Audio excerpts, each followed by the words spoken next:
Tin, minta tolong Ami. Loh, kenapa? Aku lagi diet. Berat badanku 62, insecure. Jadi ya udah lemes kayak gini deh akhirnya. Udah nggak apa-apa, boleh dong minta tolong ambilin buku yang oranye. Yang oranye? Yang oranye ya? Sorry. Makasih ya. Sama. Assalamualaikum.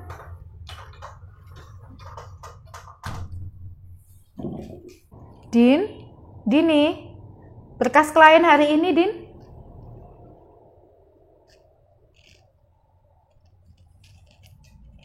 Din.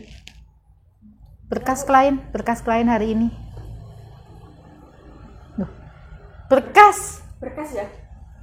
Berkas kok staples? Kamu kenapa? Berkas, Din. Berkas. Kamu kenapa sih? Diet, Bu. Diet apa? Lemes gitu dah kamu ini. Iya, Bu. Diet apa? Diet ekstrim. Walah, Din.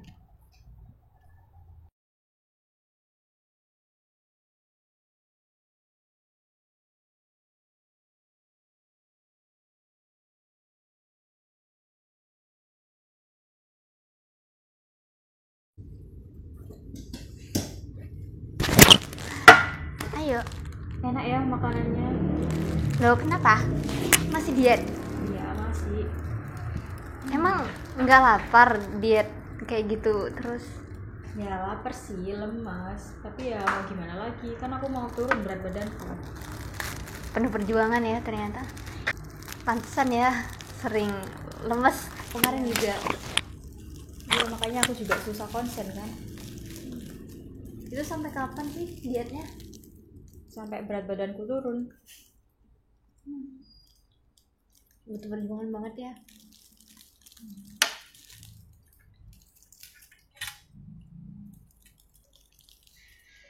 Itu mulai dari pagi sampai sore kayak gitu makannya? Iya, jadi aku harus jaga makan.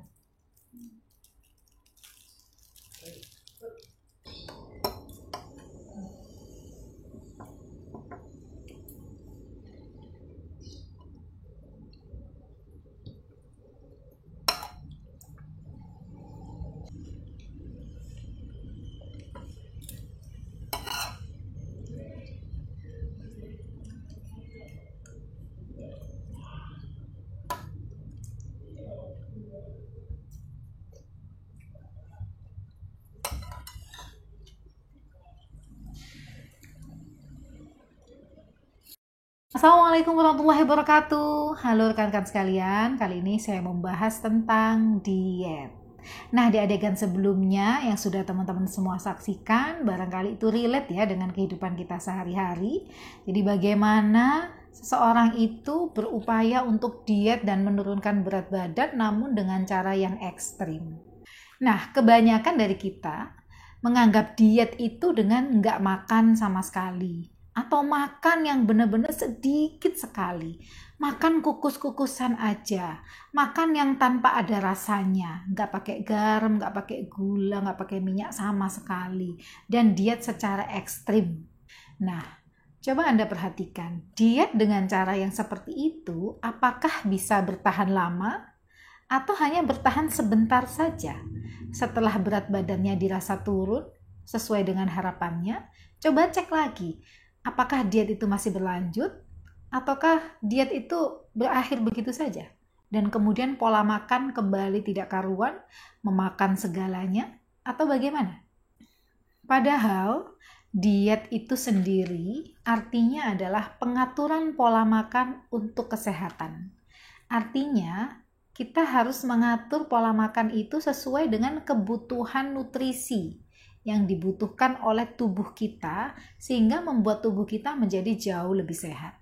Itu sebetulnya dimaksud dengan diet. Nah, sepanjang kita masih membutuhkan makanan, artinya sepanjang kita hidup, berarti kita membutuhkan diet. Karena kita membutuhkan pengaturan pola makan untuk mempertahankan dan meningkatkan kesehatan. Jadi ketika kita mengatakan diet, sebetulnya diet itu tidak hanya untuk menurunkan berat badan, tapi diet itu memang harus kita lakukan sepanjang kita hidup. Karena definisi diet adalah mengatur pola makan untuk kesehatan.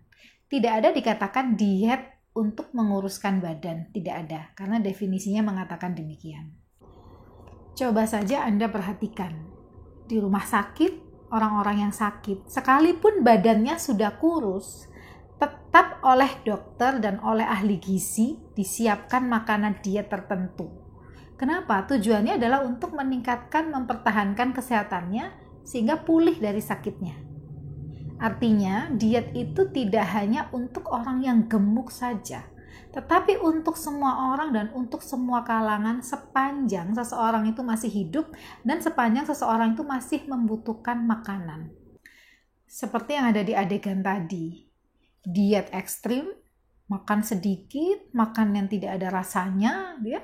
Kemudian akhirnya setelah beberapa hari mengalami stuck, bosan, akhirnya makan lagi ke makanan menu sebelumnya. Dan coba perhatikan cara makannya. Mungkin seperti orang yang udah nggak makan berhari-hari. Mungkin bisa jadi itu relate dengan apa yang terjadi pada diri kita. Sama seperti saya dulu. Mungkin Anda juga demikian. Anda mungkin sudah mengalami berbagai macam ritme naik dan turun untuk menurunkan berat badan. Supaya jadi langsing, supaya jadi kurus, supaya jadi cantik. Sebetulnya tidak ada yang salah dengan berbagai macam metode diet yang sudah saya lakukan atau Anda lakukan.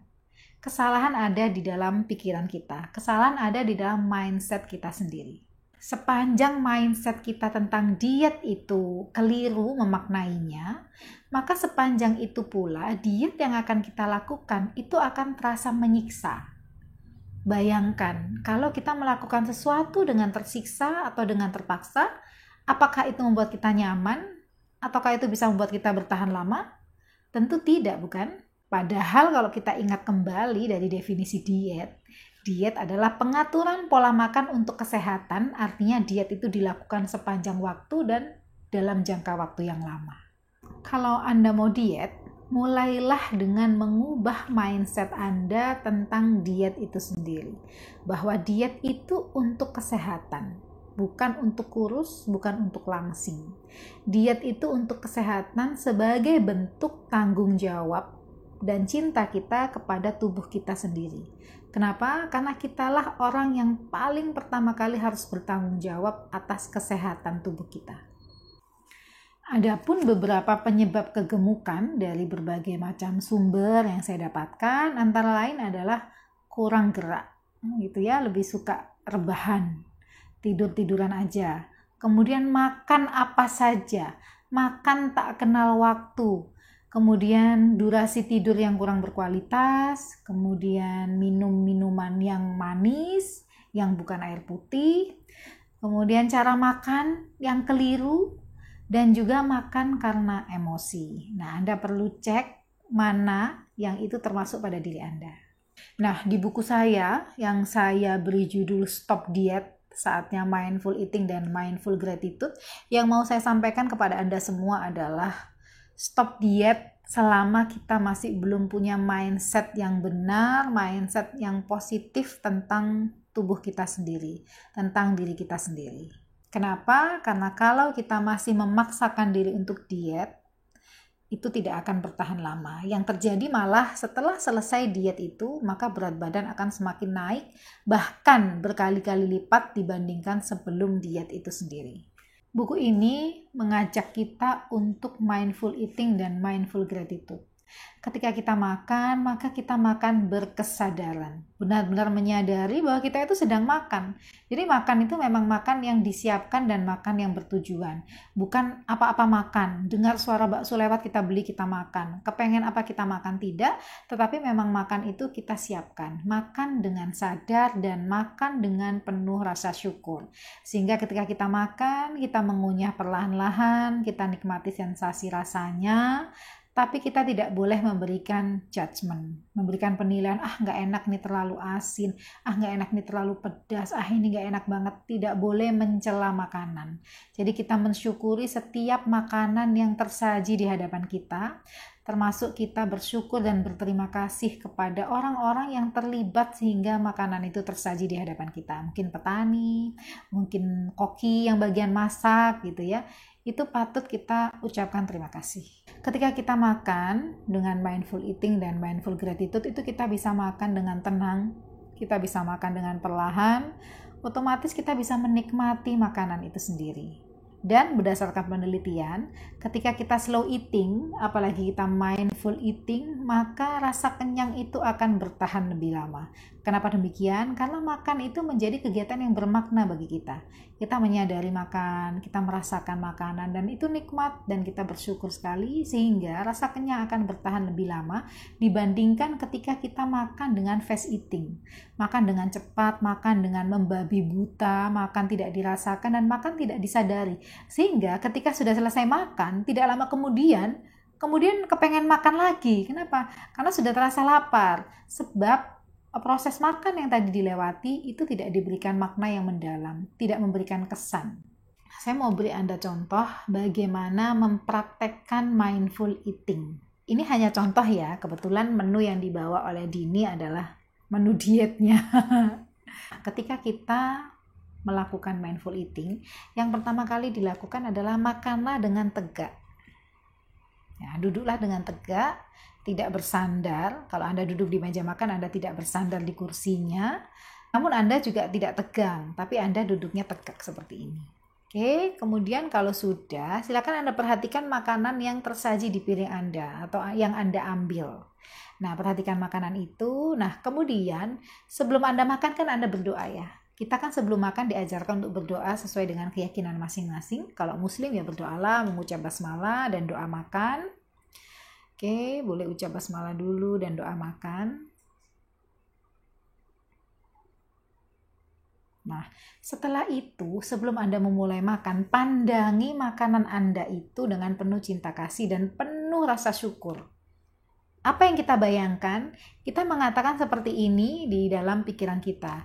Alhamdulillahirrabbilalamin, yang muslim mungkin, Alhamdulillahirrabbilalamin, terima kasih ya Allah, terima kasih ya Tuhan, atas nikmat-Mu hari ini. Masih ada makanan yang tersaji di hadapanku, aku masih memiliki rizki untuk membeli makanan, aku masih bisa makan karena aku masih diberi kesehatan, gitu kan. Nah, kalau sudah kemudian bayangkan orang-orang yang terlibat sehingga tersajinya makanan ini di hadapan kita. Mungkin petani, mungkin tukang masaknya, orang-orang yang jualan di pasar, mungkin ibu kita yang memasakkan kita misalnya. Nah, itu bayangkan orang-orang itu dan ucapkan terima kasih di dalam hati. Sambil perbesar rasa syukur, muatan emosi yang positif. Jadi kita makan dengan rasa syukur sehingga kita happy. Itu adalah prinsipnya mindful eating. Kalau sudah, silakan mulai dimakan. Makan berkesadaran, makan dengan tenang. Kemudian boleh mulai dimakan. Makannya dengan penuh cinta kasih dan happy dan rasa syukur ya, bahwa kita makan itu untuk memberikan nutrisi kepada tubuh kita sebagai bentuk tanggung jawab kita merawatnya. Makannya perlahan, Din. Jadi makan itu dikunyah. Dini kunyahnya itu pindah-pindahkan di mulut itu, di langit-langit, di kanan dan di kiri sambil rasakan sensasinya perlahan-lahan. Sampai partikel-partikel makanan itu terpecah, terurai menjadi yang paling lembut dan paling kecil, sehingga organ-organ pencernaan kita itu tidak ngoyo bekerjanya. Dengan demikian metabolisme kita akan membaik dan jadi lancar. Oke, ya. Makan sambil senyum, sambil happy, terus rasa syukur alhamdulillahirrahmanirrahim, ya Allah enak sekali kentang ini. Begitu ya caranya kita mensugesti mindset kita. Oke, seperti itu ya contohnya. Jadi kalau Anda merasa terjadi sesuatu dengan tubuh Anda merasa mungkin tambah gemuk, mohon maaf misalnya, kemudian Anda merasa sudah mulai nggak sehat badannya, capek-capek, pegel-pegel gitu ya, karena berat badannya terus bertambah, Anda sudah mencoba berbagai macam metode diet tidak kunjung berhasil, mungkin berat badan Anda naik turun, efek yoyo, maka Anda perlu mengecek. Anda perlu bicara dan dialog dengan diri Anda sendiri, tanyakan kepada diri Anda, apa penyebabnya. Anda cek cara makan Anda, apakah Anda termasuk fast eating, makan dengan cepat, atau slow eating. Ataukah Anda waktu istirahatnya kacau, ataukah Anda pemakan segalanya, Anda kurang bergerak, atau Anda makan karena emosi. Coba Anda cek, karena orang sedih, stres gitu ya, biasanya makan terus gitu kan. Makan menjadi tidak terkontrol karena suasana emosi. Jadi Anda perlu cek beberapa hal tersebut. Kalau Anda sudah ketemu jawabannya, itu adalah akarnya. Apa yang dilakukan? Berdamai dengan apa yang sudah Anda temukan. Berdamai dengan diri Anda sendiri. Anda boleh memulai proses mindful eating, mindful gratitude ketika Anda sudah berdamai dengan diri Anda sendiri. Kenapa? Setelah Anda menemukan apa yang menjadi akar penyebab Anda semakin gemuk, kemudian tentukan apa tujuan yang ingin Anda capai. Jadi goal setting Anda apa? Setelah itu juga temukan alasannya kenapa. Misalnya Anda kepengen langsing, Anda kepengen sehat, itu tujuannya untuk apa? Alasannya untuk apa? Selama alasan itu untuk orang lain, untuk pembuktian kepada orang lain, wah ini aku udah langsing, supaya mendapat pujian dari orang lain. Selama semua itu alasannya dan tujuannya masih untuk orang lain, untuk eksternal, maka sebaiknya Anda ubah dulu mindset Anda sampai Anda benar-benar menemukan tujuan Anda berdiet dan alasan Anda berdiet itu adalah untuk diri Anda sendiri. Sebagai bentuk rasa syukur dan cinta kasih kepada diri Anda, karena Anda cinta pada diri Anda sayang pada tubuh Anda bertanggung jawab. Karena diri Anda teramat sangat berharga. Karena kita dianugerahi oleh Allah, oleh Tuhan, anugerah tubuh yang luar biasa. Semua organ-organ yang diberikan kepada kita yang tidak bisa dinilai harganya ini, diberikan dalam keadaan baik, maka tugas kita sebagai manusia adalah menjaga dan merawat sebaik-baiknya. Termasuk memberikan asupan atau nutrisi yang terbaik, yang paling tepat. Untuk apa? Untuk terus menjaga dan merawatnya sebagai bentuk pertanggungjawaban kita. Dan kalaupun sepanjang Anda melakukan proses mindful eating, mindful gratitude ini, Anda mengalami up and down gitu ya, Anda nggak usah frustasi, tenang aja. Ikuti saja prosesnya, perbesar rasa cinta kepada tubuh Anda. Jadi sekarang, ubahlah mindset Anda tentang diet. Diet itu bukan supaya kurus, supaya langsing, supaya cantik, tidak. Tapi diet untuk mempertahankan kesehatan, untuk meningkatkan kesehatan sebagai bentuk rasa syukur kita kepada Allah, kepada Tuhan atas anugerah tubuh yang sehat ini dan organ-organnya, sebagai ucapan terima kasih dan bentuk tanggung jawab kita sebagai manusia yang dipercayai. Untuk lengkapnya, teman-teman boleh baca buku ini, boleh hubungi admin nanti untuk pemesanan bagi yang berminat dan tertarik. Di buku ini saya menuliskan perjalanan saya, bagaimana perjuangan saya yang memiliki badan yang cenderung seperti squishy, gampang melar, gampang kecil begitu, tapi tidak pernah bertahan lama selama ini, sampai kemudian saya menemukan dan menerapkan tentang mindful eating dan mindful gratitude, dan alhamdulillah setelah saya menerapkan mindful eating dan mindful gratitude ini, berat badan stabil, dan saya ini bukan berdiet yang ekstrim, saya tetap makan batagor, saya tetap makan apapun saya makan, tetapi karena saya sudah melakukan mindful eating dan mindful gratitude dan saya sudah berdamai dengan diri saya sendiri, saya sudah nggak bisa lagi makan yang dalam jumlah yang banyak gitu ya. Makan hanya secukupnya sesuai yang dibutuhkan tubuh saya. Itu termasuk juga bagaimana kita mengubah mindset kita. Bahwa ketika kita makan sambil berdoa, sambil bersyukur, kita mengatakan kepada diri kita niatkan bahwa saya akan memakan makanan yang dibutuhkan oleh tubuh saya dan saya hanya akan makan sejumlah yang dibutuhkan oleh tubuh saya. Itu terus saja diulang-ulang ketika kita makan sambil rasakan emosi positif, rasa syukur ketika kita makan. Kalau itu kita lakukan, kalau itu Anda lakukan, Anda praktekkan secara terus-menerus, maka tubuh kita akan paham, tubuh kita akan ngerti apa yang kita maksudkan, dan secara otomatis tubuh kita akan bekerja sama dengan kita. Otak kita juga demikian, pikiran kita juga demikian. Jadi kita nggak bisa lagi makan yang berlebihan, karena kita sudah katakan bahwa saya hanya akan makan sesuai dengan yang dibutuhkan oleh tubuh saya, supaya tubuh saya merasa jauh lebih sehat dari sebelumnya. Buku ini cocok untuk Anda yang sudah mencoba berbagai macam metode diet, namun tak kunjung turun juga berat badannya, dan malah setelah diet makannya semakin tidak karu-karuan, Nah, mindful eating dan mindful gratitude bisa menjadi salah satu alternatif untuk Anda. Jadi yang paling penting pertama kali adalah cintai diri Anda, cintai tubuh Anda sebagai bentuk rasa syukur kepada Tuhan dan perbesar rasa cinta kasih kepada diri Anda bahwa Anda begitu berharga. Terima kasih. Assalamualaikum warahmatullahi wabarakatuh.